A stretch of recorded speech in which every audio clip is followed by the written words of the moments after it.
Můj příběh začal 10. března 1981. Změnil mi celý život. Na ten den nikdy nezapomenu.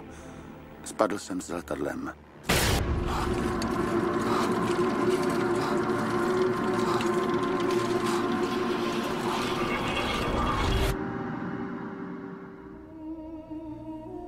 Skončil se v nemocnici naprosto ochromený. Měl jsem porušenou míchu a zlomený první a druhý krční obratel. Měl jsem narušený polikací reflex, nemohl jsem jíst ani pít. Měl jsem zasaženou bránici, nemohl jsem dýchat. Mohl jsem pouze mrkat očima. Doktoři samozřejmě řekli, že celý život zůstanu na přístrojích, že budu po zbytek života jen mrkat víčky. To byl jejich ortel, ale mně bylo jedno, co si myslí. Hlavní bylo, co jsem si myslel já.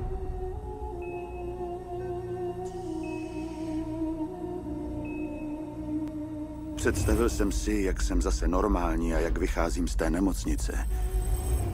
Jediné, čemu jsem se v té nemocnici mohl věnovat, byla moje mysl. A když máte jasnou mysl, můžete dát věc zase do pořádku. Byl jsem připojený na dýchač a řekli mi, že už nikdy nebudu sám dýchat, protože mám zničenou bránici. Ale něco uvnitř mi pořád říkalo, dýchej zhluboka.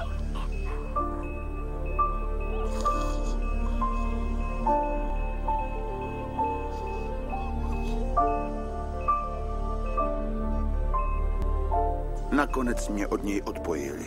Nedokázali si to vysvětlit. Víte, nemohl jsem připustit, aby mi do mysli vstoupilo cokoliv, co by mě odvedlo od mého cíle a od mé vize.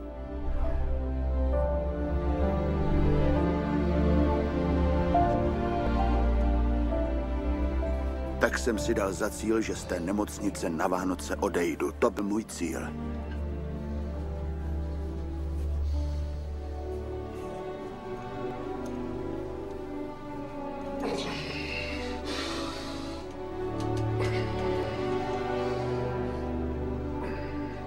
Osm měsíců na to jsem z té nemocnice odešel o svých.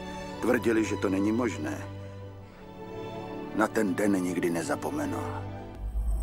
Pro lidi, kteří tam teď sedí a sledují tenhle pořad a kteří se trápí, kdybych měl shrnout svůj život a shrnout pro lidi, co můžou v životě udělat, shrnul bych to takto 6 slovy. Stáváte se tím, na co myslíte.